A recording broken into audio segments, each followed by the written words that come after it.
Thank you very much for the introduction, and also thank you very much for the invitation from Professor Alexander Bufetov and Professor Tamara. Okay, I will basically speak determinantal point process, but later in my second part of talk, I will pass to more general point process. So the first part of my talk is concerning the line-space completeness conjecture. This is joint work with Professor Alexander Bufetov and Alexander Shamov from Israel. So for concreteness, I will start with very concrete examples. So we will speak over the following setting. So we start with the unit disk on the complex plane, and we denote the classical Bergman space as the space of a holomorphic function, which is LP for some exponent P.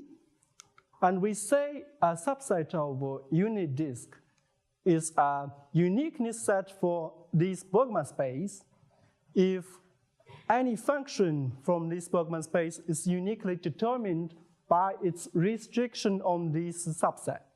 So a priori, I don't know what this subset is countable or not, but we will only speak later countable subset. So of course, this definition is equivalent to say that any Bergman function vanish on this subset has to be identically zero function. And this notion of uniqueness set is closely related to zero set for Bergman space. And this, by definition, a subset is zero set if it coincides with the set of zeros of a fixed Bergman function. So we have this relation. Now we pass to the random setting. So we have this very simple classical Gaussian random series. So it's very simple.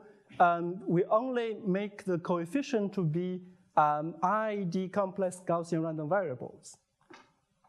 So clearly, this is just, at this moment, it's just a formal series. But in fact, the radius of convergence of this formal series is 1, almost surely.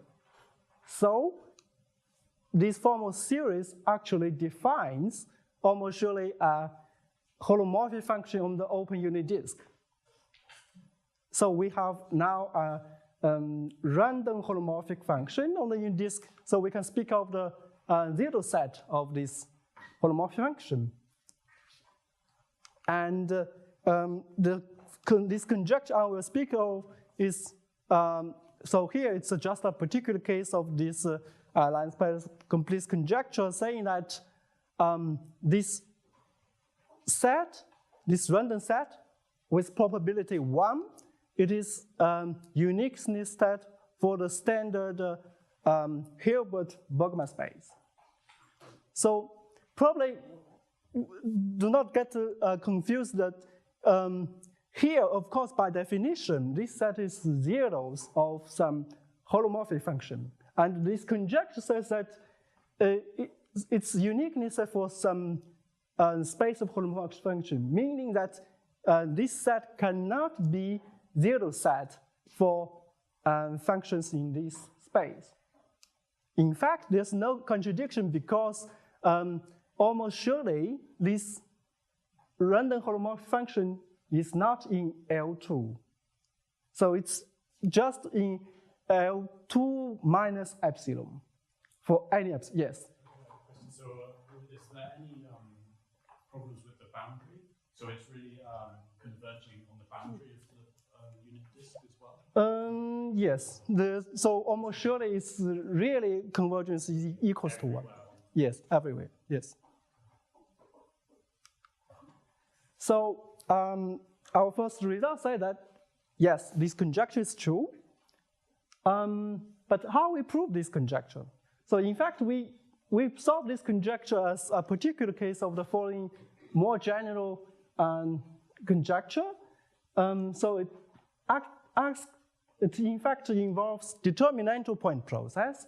So we have this Bergman-Hilbert space. It's actually a reproducing kernel Hilbert space with this explicit given Bergman kernel.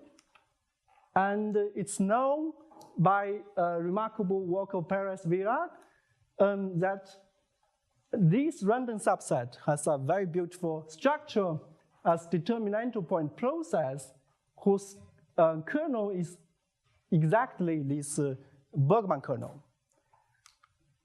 Then, in fact, this conjecture, general conjecture says the following. So first, I recall that what does it mean by a uniqueness set for in a general setting. So if I now consider general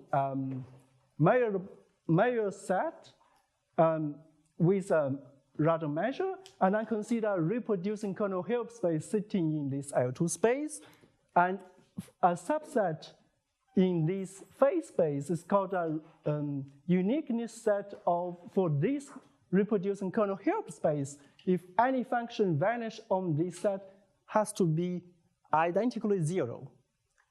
Then the conjecture says, so we have all this information. We have first this reproducing kernel Hilbert space. Then it gives us an orthogonal projection. And this orthogonal projection will induce a determinant point process. And this determinant point process almost surely will be uniqueness set for the reproducing kernel Hilbert space itself. Okay, so I will just briefly mention the key ingredient in solving this conjecture. So the key ingredient is the following: the conditional measure for determinant point process. So by this I mean the following. So now I have a certain phase space E, and on this space space I have determinant point process. So this is some typical realization of my point process. Now I divide my phase space arbitrarily. So this is important. Just divide into subsets, but measurably, of course. So I now frozen all the information here. This is in my setting, this is W, and this is the complement of W. Then our first theorem says the following. So originally we have a determinant point process. Important thing is a Hermitian kernel. And I frozen the information inside this part. Then the conditional point process here will be again a determinant point process. And the important thing is actually this kernel can be computed explicitly, very explicitly. In fact, this theorem, if the phase space is discrete, this is just well known. And if this part, the part we are going to freeze is compact, then this also follows from some known result. But the important part here is we do not impose compactness here. So let us show some examples of conditional measures for determinantal point process.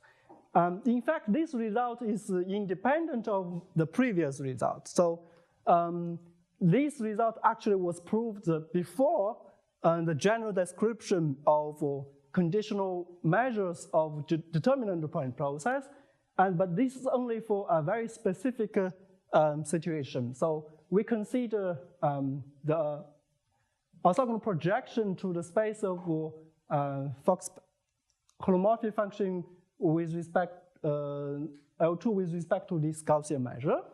Then the orthogonal projection generalizes a determinantal point process, which is the famous Geneva process.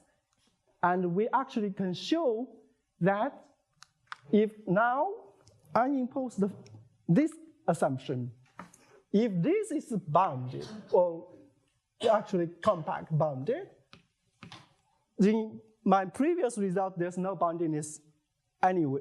There's no boundedness condition. But here we assume that this part is bounded. And then the conditional measure throws them outside this bound subset.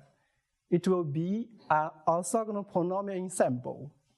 And in fact, we can compute explicitly with respect to which weight. And we also want to show that this description, abstract description of conditional measures for determinantal point process have other applications. For instance, we obtain the following result, and the key ingredient is again the conditional measures. So here we consider a domain, open connected domain in d-dimensional complex Euclidean space. And our assumption is very simple. We just assume that there exists a non-trivial, meaning that non-constant, bounded holomorphic function on this domain. Then under this assumption, for the, actually there should be some weight here. So for almost a very mild assumption on the weight, then the Bergman function space, the orthogonal projection to that Bergman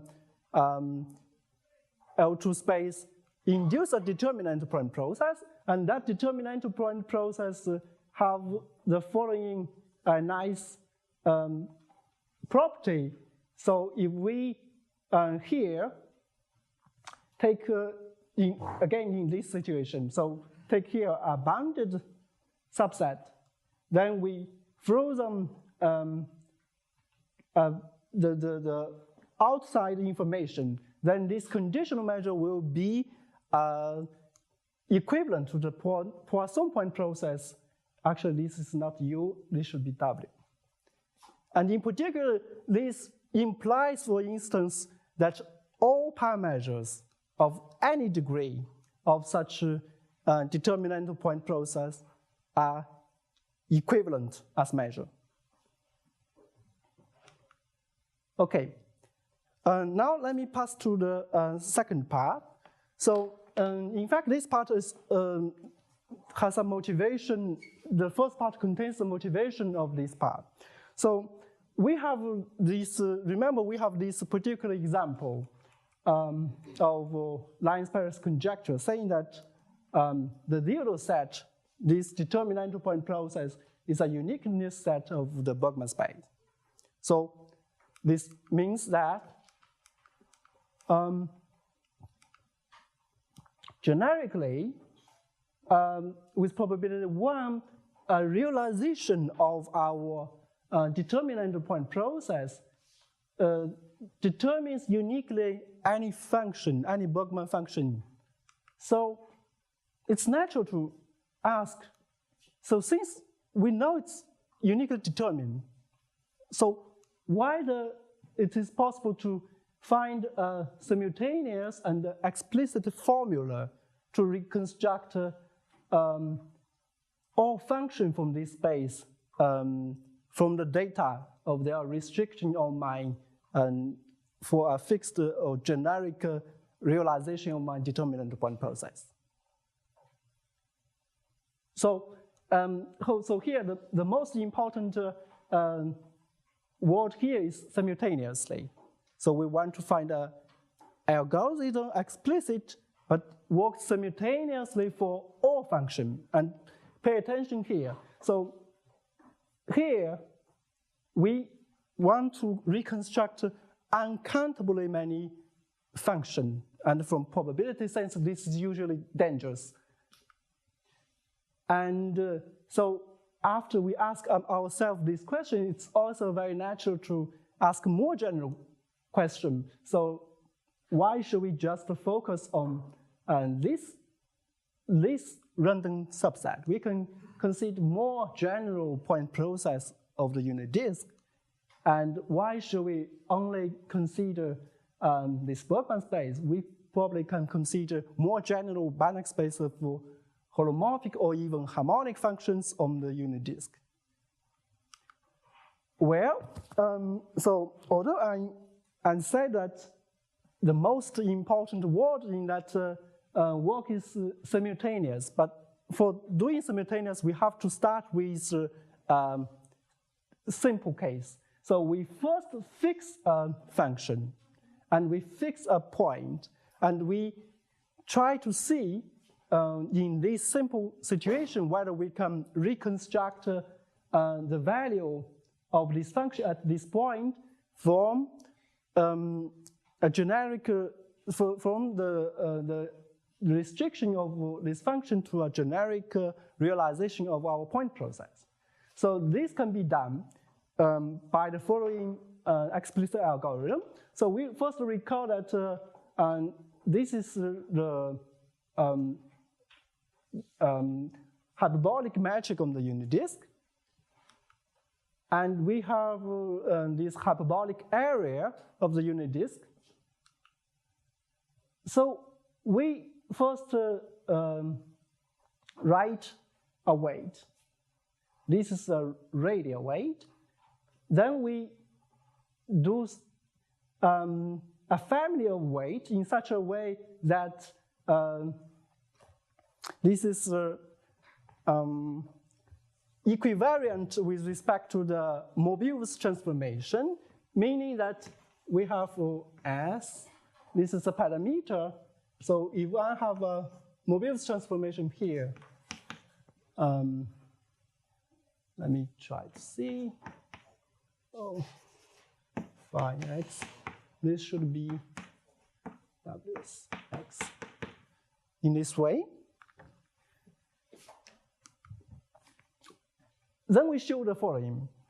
So for our fixed function in Bergman space and for our fixed point, for any parameter greater than 1, there is this discrete version of mean value property. So this function, so this discrete weighted average of our function, but this function, so here this ratio only depends on the data, on the restriction of our function to this subset. Then the L2 difference between these are what the value of the function at z is controlled in this way. So if we let S to go to the critical exponent 1 sufficiently fast, then using Borel-Cantelli, we obtain the following formula, which is explicit. But it's just almost surely, or is true? So this is for fixed F, for fixed Z, and this formula holds for almost all realization. But this we cannot hope more than almost sure. In fact, what I'm speak up to now, the most or one of the difficulty is to find the correct averaging. And this correct averaging, more importantly, is we have to do some discretized mean value, principal value procedures, meaning the following. So we have the Poincare disk, and starting from this fixed z, we draw hyperbolic disk. Then, doing this averaging, we have to do the following trick. So, in general, this summation, this double summation, if we put it into one summation, it's not summable. So we need to take the summation of these annulus. Then there will be some cancellation inside. And this helps, this already cancellation will help us to have a convergent series. And as I already said, this is just a starting point. But this already gives us an idea. So then we should ask, what can we do more from this method? So first of all, this holomorphic function can be replaced by harmonic function. And secondly, this scalar-valued function can be replaced by vector-valued function. Okay, these two generalizations is just very simple, but this less trivial generalization is the following. So instead of considering this classical Bergman space, we can also consider weighted Bergman space, and some intersection with this assumption. And in fact, for such space, for function inside such space, we can still do reconstruction, but for just fixed one. And this fixed one, yes, okay. Now, unfortunately, we finally find that to obtain the simultaneous reconstruction, so via this method, this is in certain sense discrete averaging, and this discrete averaging, of course, is a linear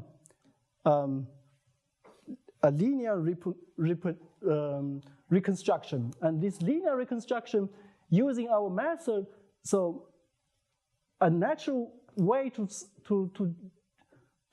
get rid of a fixed function is to take the supremum.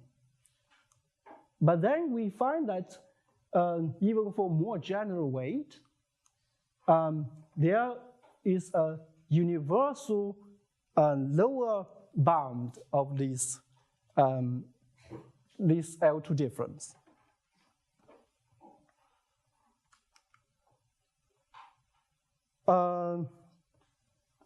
This is an unfortunate point, but actually this also says that our original proof of line-space conjecture is really non-trivial. So, but then we go to a further generalization.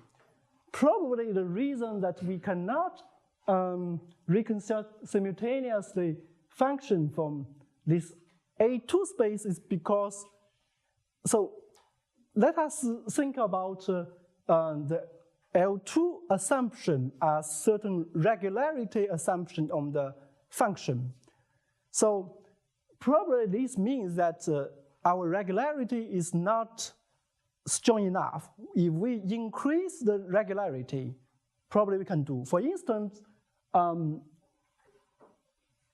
first attempt, or our first we first try that if we replace A2 to be A infinity, then this, of course, is much stronger regularity than the A2 assumption. Then actually we can do the simultaneous reconstruction.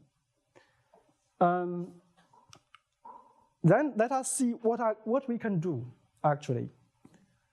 So we can consider more general point process instead of determinant point process. We only need the following two assumptions. So first of all, we assume that in average, our point process is conformal invariant, meaning that the particle, the expectation of the number of particles follow in some fixed boundary subset is proportional to the hyperbolic area of this subset. And secondly, we need some technical assumption for the variance of the linear statistics of our point process in the following way. So the variance of the linear statistics is controlled by the expectation of this squared linear statistics. However, the second assumption is also mild in the sense that for the point process that we are familiar with usually satisfies this condition. For example, Poisson point process and all determinant point process with Hermitian correlation kernels and more general for negatively correlated point process. So these assumptions are always satisfied. And instead of considering the non-weighted Bergman space, so actually we have a general abstract result, but for concreteness, let us only state a result for these very explicit examples. So we have this Bergman space with certain weight, but this weight grows quite fast at the boundary. So we see that this grows quite fast at the boundary. So imagine that the weight grows fast at the boundary, but the function should be L2 integrable with this weight. So since the function, the weight is very large at the boundary, so but the function is still integrable with respect to the weight, so the function has to be in some sense small at the boundary. That is intuitively true that we add more regularity condition on our function. So in fact, this space is included in the second case. So we can consider subspace of a harmonic function, which is a reproducing kernel help space, whose reproducing kernel satisfy certain assumptions. So gross assumption on actually this means this AN is the norm of the monomial Zn in this space. And we will see that for the third kind of space, we can do much stronger result. So this space is constructed as the following. So we first fixed any Borel probability measure on the circle. Then we take any L2 density with respect to this probability measure. Then we can construct the Poisson involution of our measure on the circle and to obtain a harmonic function on the unit disk. And the important thing here is this measure can be singular. So this is any measure. So for the first two space, actually it's just two because one is included in the second case. So yes. So for my point process, if it satisfies the conformal invariance assumption and the variance control assumption, then for any Banach space in these two cases, for almost every realization of a point process, so this discrete averaging procedure will give us the original value, so the reproducing, the reconstruction algorithm. So important thing here is this is indeed simultaneous for all function. So probably you will find that here the reconstruction is not simultaneously for all points, but since our functions are continuous, they are actually harmonic, so simultaneous reconstruction for all points with rational coordinates is enough for reconstruction of all points. But in fact, for, as I said, for this space, the third space, this space, we can improve our result as following. So again, assume that our point process satisfies these two assumptions. Then for almost every realization, then simultaneously for all functions in this Banach space, and simultaneously for all points, and actually there's one more simultaneous. So here we are using Borel-Cantelli, so for certain fixed convergence, subsequence. But here there's a general just convergence for the exponent to the critical exponent. Then we have this very simple weighted averaging which reproduce the value of our function at the point that we want to reconstruct. So, so I said that this reconstruction is called Parsons-Sullivan construction because so on the level of, so if we look at this evaluation of a function as a Dirac mass, then this will imply that we actually have the weak convergence of a sequence of discrete probability measure to the harmonic measure on the unit circle with respect to that point. So, and this formalism goes back to the classical work of Parsons-Sullivan.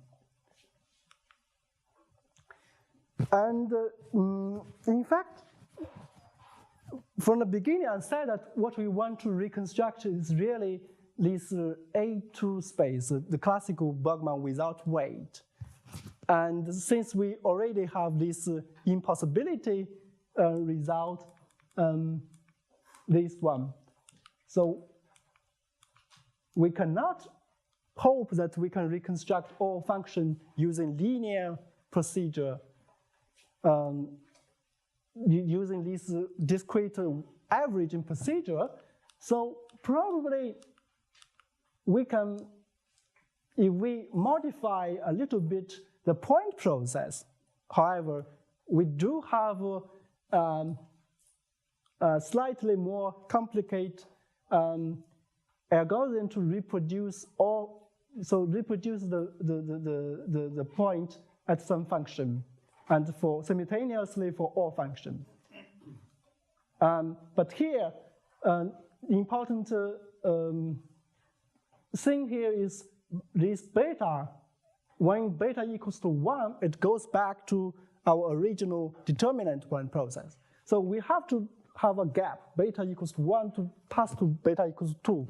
And when beta is bigger, this means that our point process, in average, we have more points.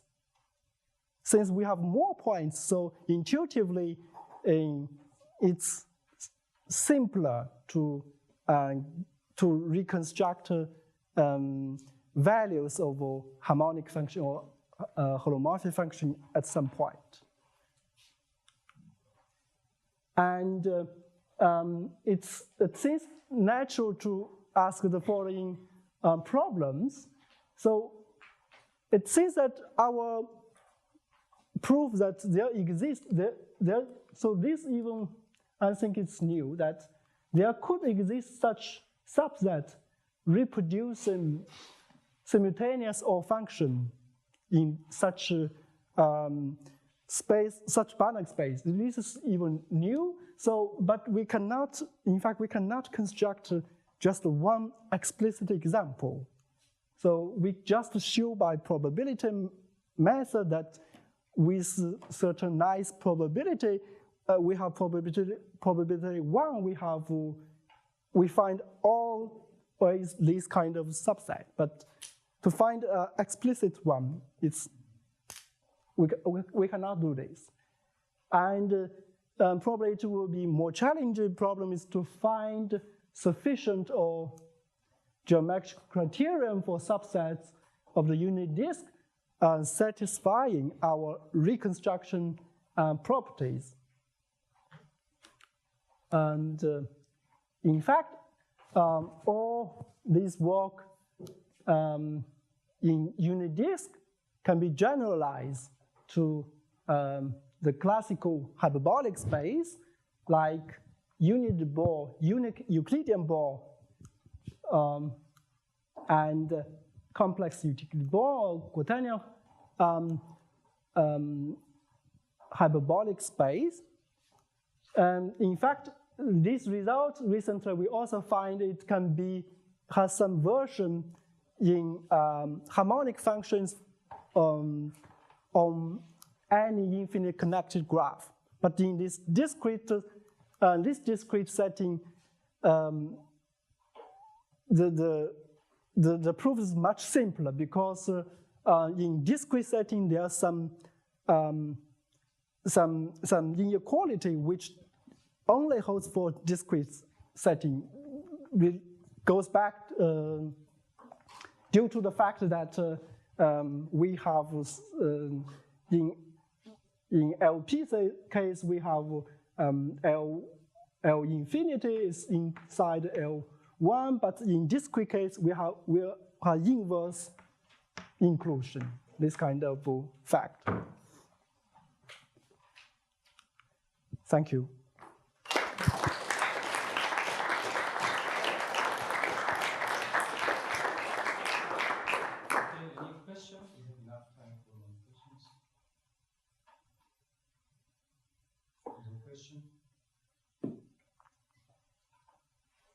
Okay, then I will reveal my misunderstanding to ask question. So you said there's no explicit determinant example of zero set? It's not zero.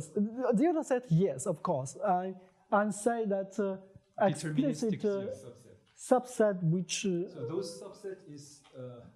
but here it's important thing is not uniqueness. This is explicit reconstruction. So explicit reconstruction is stronger than uniqueness.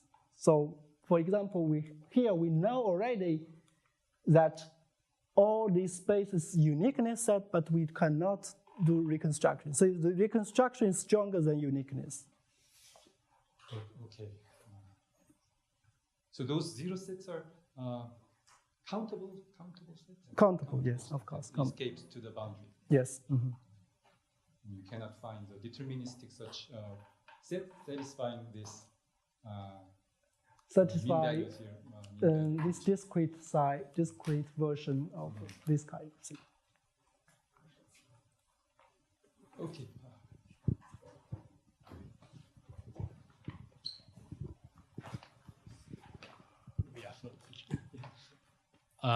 Are there some nice examples, say concrete examples, where say of point processes, where the reconstruction fails? So you listed many examples where it works. Is there a counter example? this we haven't tried.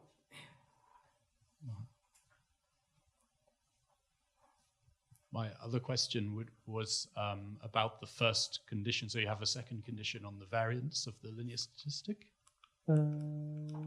which holds for a lot of point processes. Yes.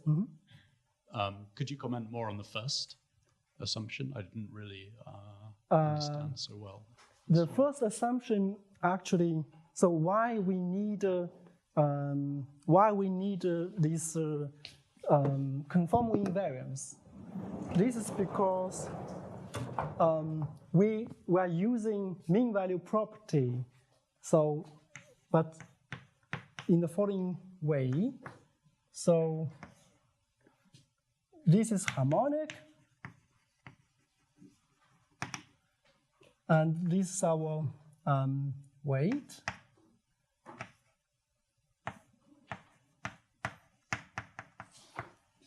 This is the big measure.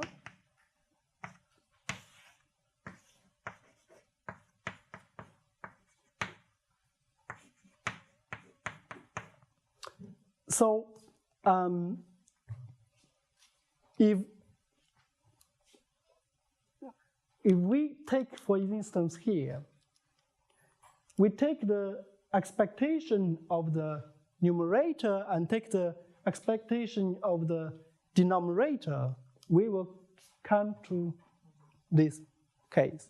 But of course, we need the conformal invariance of our point process so to obtain, because if we have conformal invariance, then we know the first intensity is given explicitly in this way.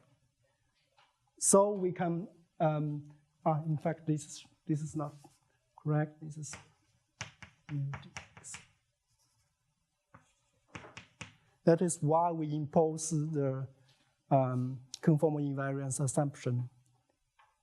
And in fact, this is indeed the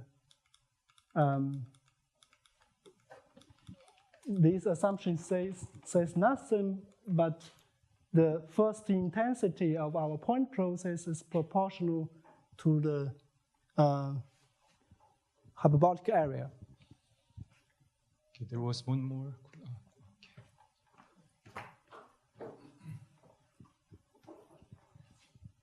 I have a question. So as far as I know, the Gaussian analytic function on disk is essentially the only example where the point process is determinantal in this scenario, right? So is there any related result for those non-determinant things? For example, you have a random analytic function on the plane instead of on the disk. Mm-hmm. In that case, the zeros are not determinantal. Is there any result about whether the zeros determine the function completely or not?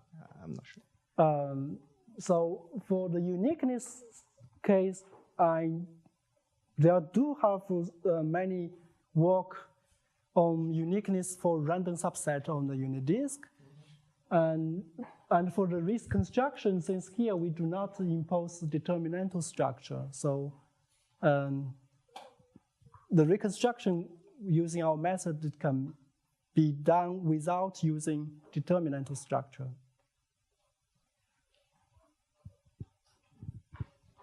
Any other question? Okay, then we have, let's thank our speaker again.